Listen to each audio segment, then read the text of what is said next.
আমন্ত্রণ করেছিলাম, ওনারা এখানে এসেছেন। আমরা একটা সুন্দর আলোচনা করেছি। সেখানে আমরা সিদ্ধান্ত নিয়েছি যে একটা ইন্টারিম গভর্নমেন্ট আমরা বন্ধ করব এবং ইন্টারিম গভর্নমেন্টের মাধ্যমে এদেশের সমস্ত কার্যকলাপ চলবে। আমরা এখন মহামান্য রাষ্ট্রপতির কাছে যাব, যে এই ইন্টারিম গভর্নমেন্ট বন্ধের ব্যাপারে আমার সাথে আলাপ আলোচনা করে আমরা ইন্টারিম গভর্নমেন্ট বন্ধ করে দেশ পরিচালনা করব।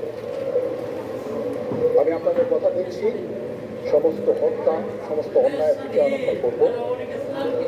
আপনারা সেনাবাহিনীর প্রতি আস্থা রাখেন, সশস্ত্র বাহিনীর প্রতি আস্থা রাখেন।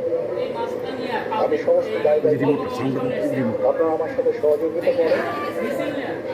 দয়া করে আর এই ভাঙচুর, হত্যা, মারামারি, সংঘর্ষ এগুলো থেকে বিরত হন। আমি নিশ্চিত যে আপনারা যদি আমার কথা মতো চলেন, আমাদের সাথে যদি একসাথে যদি কাজ করেন করি, আমরা নিঃসন্দেহে আমরা একটা সুন্দর পরিণতির দিকে আমরা অগ্রসর হতে পারি।